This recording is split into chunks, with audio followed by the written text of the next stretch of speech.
Hi lovely people, welcome to my YouTube channel. My name is Victoria. In today's tutorial, I'll be looking at how to cut and sew this trendy backless gown. If this is what you are really interested in, please stay tuned as we are about to start.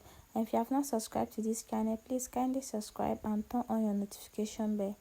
So guys, for this tutorial, I'll be making use of this African print. I used 2 years, so I'll be making use of it, my ruler, my chalk, and then my scissors. So that's what I'll be using for it. So now we are just going to fold our fabric in a bias form. You get, you are not going to fold it in a normal part how we used to fold our clothes again. We are going to fold it in a bias form. So just watch closely and see the way I'm going to fold the fabric. So I'm just trying to arrange it properly and then I'll try to fold it. So this is me trying to fold it in a bias form. Can you see what I'm saying now? So this is a bias folding. So after that, I'll just arrange it properly. This is me just measuring the length of what we have. And you know the length of African print is like 44. So that is what we'll be using for the length. So next we we are going to be dividing our shoulder measurement by 2. Mine is 7.5. That is 15 divided by 2 is 7.5. So that is the measurement I am putting there. Is that okay? So that is the measurement I'm putting there. So that part is 7.5. Then I'll go ahead to use my chalk to mark it properly. Yes, I'll mark it properly. So now after marking it properly, I went up by 1.5 inches. Yes, so that 1.5 inches, that is what we use to fold that part inside in order for us to use our rope to pass through so that we can tie it on our neck. So that is the 1.5 you are seeing. Then from that shoulder, I'll measure it. What I have there is about 34 inches. So that 34 inches, I'll be marking the 34 inches all the way, which is going to serve as the length of the dress now. So it's just like marking it in a circular form. You see the way I'm marking it, right? So I'll just go ahead to mark it all the way down to the edge. So this is just basically the front we are cutting. So this is just the front we are cutting. So after marking it, this is what we have. Then we just go ahead to cut it off. So this is me cutting off what we've just marked. I believe you understand what I'm trying to say. So this is me cutting off. This is what I mark. And if you want to make a longer version of this, then you need a big fabric and you cannot fold it in this face again because the highest length of Ankara fabric is 44. So guys, after that, I'm going to determine how I want the back to be open. So I'm making use of 14 inches starting from the line where we mark our shoulder measurement. So I'm just marking this on the front in order for us to use it as a pattern for the back. But mind you, this is just a front piece. I believe you understand what I'm trying to say. So now I'll just go ahead to notch it so that when I want to join it, it will be very easy for me. So now I'll just go ahead to cut that 1.5 inches where I mark. I'll just cut it off. Then we'll know what is left. So now this is just basically our front, right? So this is just basically our front. So this is me folding in the upper part inside so that we can concentrate on the back now. So now next thing we'll be doing is I'll bring this piece of fabric so that I'll place the front on it. Yes, that is the front that I have folded inside, which is serving as our back pattern now. I'll place it on it in order for us to cut our back. So this is me trying to adjust it properly.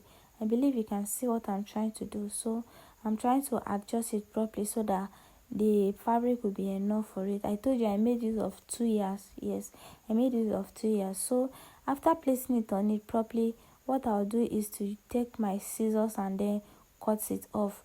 You discover that if I'm done cutting it, at the end of the day there will be a two opening at the side. And you know this bag that I'm cutting, this one part is supposed to serve as a center back, which is supposed to be cut on clothes. Yes, which is supposed to be cut on foot rather.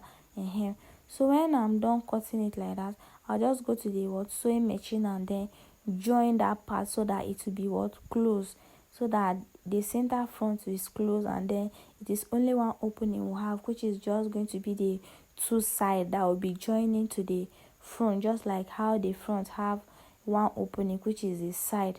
I believe you understand what I'm trying to say. So after cutting the other part, I'll also come here to cut this part. Yes, so now after cutting it, we have our front and then we have our back now. So the part we notch for the front, that is where we'll be joining the back to. So I believe you can see it very well. So let's open it and see what we have. So this is what we have. It's looking beautiful already. So this is what we have and it's looking so fine already. So next thing we'll be doing is, let's bring our back and place it on it so that you all can see it properly. Can you see the part that I say I joined? So I've gone ahead to join that off camera, but I believe you understand it properly. So let's work with the back piece now. You get? So let's work with the back piece. You know, the back has an elastic at the waist, so on this part of our back we are going to be folding it down with like 0.75 inches in order for our elastic to pass through. So what I'll be doing is, I'll fold it down, I'll go to the sewing machine, I'll sew it from one end to the other end, then I'll bring it. So guys, after sewing it, this is what we have. Yes, this is what we have after sewing it. So now next thing I'll be doing is what is to be putting our elastic. I've gone ahead to cut out this elastic. The elastic I cut is what 15 inches, but at the end of the day I discovered that it was too loose, so I ended up using like 10 inches. You get? So I ended up using 10 inches for the back snatching, because the 15 inches when I used it, it was too loose, so I ended up using the 10 inches. But meanwhile, we are going to what put it inside our safety pin and then pass it through the channel we have created in order for us to bring out the elastic on the other side of the dress. So this is me passing the elastic through it. So after passing it through it, so this is what we have. Can you see the excess at the edges now? Yes, that is the excess that I'll be cutting out when I'm joining it. So now this is our front, right? We are going to be placing the back and the front together. Now this is where what we notched, we are going to make use of it properly. You discover we notched the front while we were cutting, right? So that when we want to join the back and the front, we will not have any fault again, because we already know our joining point because we have notched it before. So now I'll place the back just as you can see on this side of the front. I'll sew it down from the waist down with half of an inch, and then to the other side I'll do exact same thing with half of an inch. I'll just join it down straight to the length of the gown. I believe you understand what I'm trying to say. So once I'm done joining it, I'll bring it for you guys so that we'll continue. So guys, after joining it, can you see the way the back is now? Yes, so that is what we. So now what we'll be doing is, next you're just going to flip it over. Yes, we're going to flip it over and then fold the front. Now what we'll be doing is, at the side of the front, we'll just go ahead and fold it in with 0.75 inches on both sides. I believe you can understand what I'm trying to say. So the side of the front, just like the armhole, yes, the armhole, I'm just going to fold it in with half of an inch, with 0.75, sorry.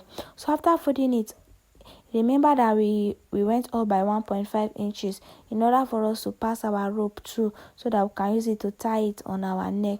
So after joining the side, I'll also go ahead to sew that part and join it in order for us to have a channel for our rope.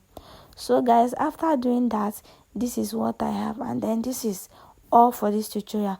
Next thing I'll be doing is, you can see the rope on my neck. I've also gone ahead to create the rope. So what I'll be doing is just to use the rope and then pass through the channel we have created on the neckline, and then after that I'll go to the length of the gown and then sew it and turn the length of the gown. And then that is all for this tutorial.